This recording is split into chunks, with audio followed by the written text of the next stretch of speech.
Baru saja kita menyaksikan pertandingan yang sangat-sangat penting dan juga sangat-sangat dinantikan, terbukti dari antusiasme masyarakat Indonesia menyaksikan Indonesia berhadapan dengan Irak. Ketika kita bisa menang, maka kita mengamankan laga itu untuk next step yang ada di kualifikasi Piala Dunia 2026. Tapi sayang sekali hasil berkata lain, kita takluk 2-0 dari Irak. Dan tentu saja bagi di antara kalian banyak yang mengatakan bahwa ini banyak sekali kesalahan-kesalahan sendiri yang dibuat, dan gue tidak menyanggah itu. POV gue juga tidak mengatakan itu salah. Bahkan gue bilang itu combo ya. Bagaimana ada dua penalti, satunya masuk, satu handsball, satu pelanggaran, kemudian ada batuk sedikit. Kemudian yang kedua, kemudian juga ada kartu merah dan juga ada blunder. Tapi hasil yang harus kita terima, dan masih ada pertandingan menghadapi Filipina. Dan saat gua melakukan tapping ini, Vietnam mencetak gol 90 plus dan memenangkan laga menghadapi Filipina 3-2, sehingga kita harus memenangkan laga menghadapi Filipina karena kita sudah menang dua kali dengan Vietnam, dua kali ya. Sehingga secara selisih gol kita tidak dihitung, tapi head to headnya. Nah, kalau kita melihat dari komposisi pemain, tentu ini adalah pemain-pemain yang sudah dianggap menjadi pemain yang paling siap untuk menghadapi laga ini. Di babak pertama bahkan kita bisa melihat dominasi dari tim nasional Indonesia. Tom, Haye, Nathan, lini tengah cukup enak sekali ketika menghadapi tiga pemain lini tengah dari Irak. Kita bisa mengalirkan bola melalui Orat Mangun, bisa melalui Marcelino. Marcelino bermain lebih taktis. Kemudian juga ada bantuan yang kita lihat dari Sandy Walsh, juga ada dari Patinama. Lalu juga kita bisa melihat gerakan-gerakan yang cukup merepotkan dari Struijk, dan kelugasan juga daripada pemain belakang kita Jordi Amat, serta juga Rizky Ridho, dan juga tentunya penjaga gawang Hernando Ari. Peluang demi peluang kita bisa dapatkan melalui individual skill kita lihat, dan kita sayangkan memang ketika Struijk tidak memberikan passing, final pass, key pass yang ada di sisi kirinya. Tapi setelah itu juga kita masih punya beberapa peluang. Ada satu permainan cantik yang dilakukan, menghasilkan peluang dari sisi kiri, tapi ketika diberikan kepada Marcelino sudah keburu ada lawan. Tetapi disitulah pada saat pertandingan itu gue mengatakan bahwa kita harus ingat Dortmund menghadapi Madrid. Bagaimana efektivitas bisa mengalahkan style of play yang cantik, dominasi ball position, peluang yang lebih banyak.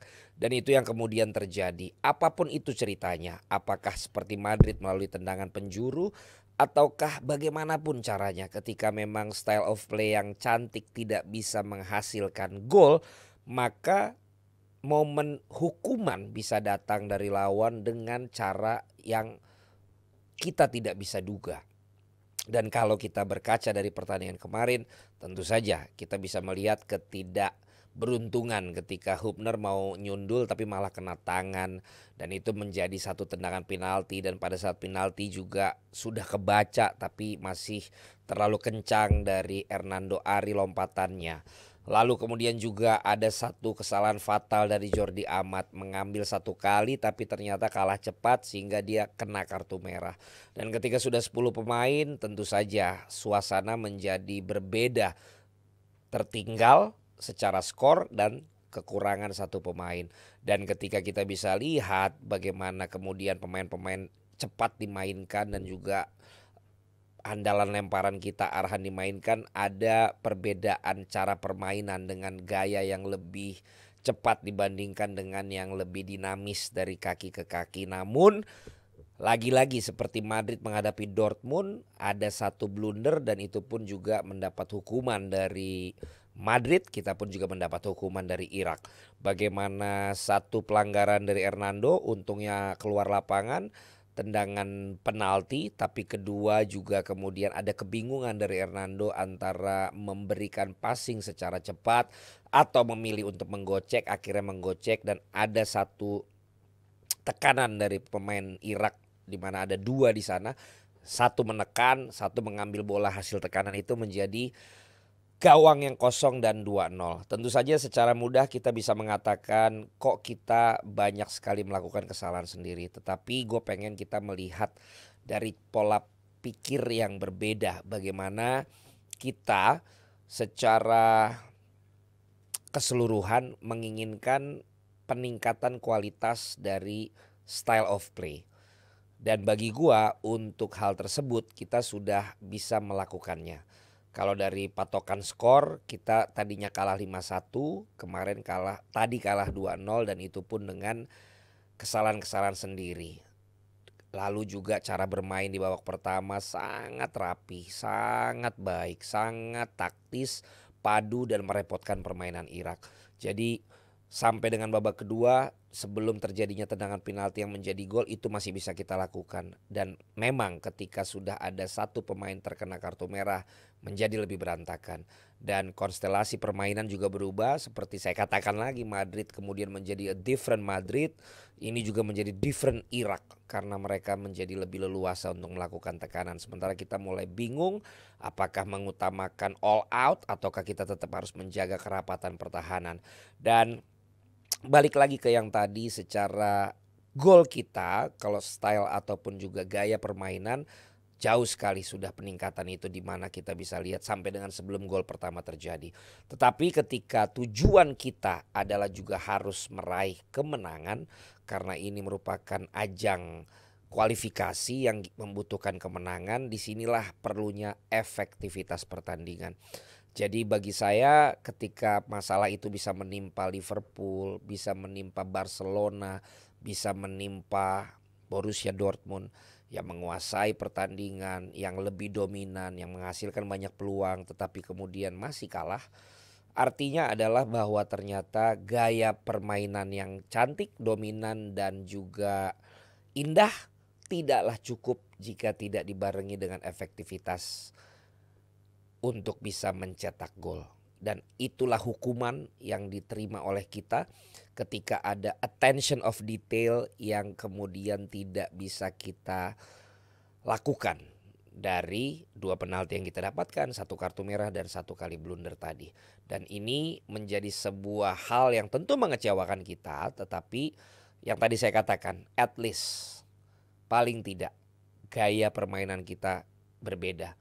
Dalam tekanan kita masih berani melakukan passing-passing pendek. Ketika memulai pertandingan kita tahu bahwa filosofinya adalah membangun itu dari bola-bola yang memberikan umpan-umpan pendek dari belakang sampai dengan ke depan. Namun ketika kita bicara tentang hasil, maka di pertandingan menghadapi Filipina sudahlah tentu bahwa indahnya permainan tidaklah cukup. Jika gol atau target kita adalah lolos ke babak selanjutnya, maka bagi saya, POV saya, efektivitas dari permainan itu menjadi kunci dan menjadi lebih penting daripada sekedar bermain lebih baik atau lebih indah. Tetapi jika memang target kita adalah menampilkan permainan yang meningkat dulu, yaitu perkara yang berbeda. Tapi tentu saja saya yakin seluruh masyarakat Indonesia, federasi dan juga pemain tentunya ingin bahwa kita mengamankan masuk ke tahapan berikutnya di kualifikasi Piala Dunia ini. Maka sudah barang tentu Coach Sintayong dan juga pelatih harus bisa meramu tim dalam waktu beberapa hari sampai dengan tanggal 11 nanti menjadi tim yang lebih efektif lagi. Menjadi tim yang ketika ada peluang maka itu menjadi gol. Menciptakan tim yang tidak perlu banyak sekali untuk melakukan gerakan-gerakan indah, tapi tujuannya adalah bisa meraih kemenangan. Sorry to say kalau memang itu tidak sependapat dengan banyak orang yang berharap bermain indah dan meraih kemenangan. Kadang kita harus bisa melihat dan membaca pertandingan dan membaca situasi. Filipina ternyata cukup berat ketika mereka bisa dikalahkan Vietnam tapi melakukan perlawanan yang luar biasa. Maka kita mudah-mudahan bisa dengan gaya permainan yang semakin baik tapi juga berhasil meraih kemenangan. Tapi kalaupun tidak, saya berharap Coach Sintayong juga mampu membaca pertandingan untuk bisa mendapatkan kemenangan dari gaya bermain yang tidak melulu harus selalu indah, yang harus melulu cantik. Karena sekali lagi partai nanti menghadapi Filipina adalah partai hidup mati, di mana Filipina sudah tidak ada peluang, tapi Indonesia membutuhkan kemenangan dan kemenangan itu adalah harga mati. Dan bagi saya gaya permainan apapun menjadi kebutuhan yang kedua setelah hasil yang bisa kita dapat. Dan kalau ditanya apakah gue yakin, gue masih sangat yakin. Gue masih sangat optimis dan gue masih sangat percaya. Mudah-mudahan kalian juga mendapatkan hal yang sama. Dan yang jelas juga rumput itu cukup berpengaruh. Kalau kita lihat tadi awalnya hijau kemudian banyak coklat-coklat, artinya tambalan rumput yang dipasang itu tidaklah atau belumlah menyatu dengan rumput yang lain. Tapi kan Irak juga mengalami rumput yang sama, ya berarti kita harus beradaptasi. Yang kedua, ternyata pemain-pemain kita banyak yang dari Liga Eropa, tentu cukup panas ya ketika hari ini jam 4 sore tadi di sekitar Senayan itu cuacanya sangat-sangat menguras tenaga. Jadi mudah-mudahan dengan pertandingan tanggal 11 yang kalau gue dengar mulainya di atas jam 7 malam, mudah-mudahan membuat pemain-pemain kita lebih bugar dan lebih punya endurance yang lebih tahan ketika nanti bermain di pertandingan menghadapi Filipina. Dan kalau bisa dibilang memang barisan belakang harus benar-benar mendapatkan perhatian ketika Hernando tadi juga pelanggaran, kemudian melakukan blunder, kemudian juga Hubner tadi apesnya kena tangan, Jordi Amat kena kartu merah. Artinya setiap lini memang harus benar-benar bisa maksimal.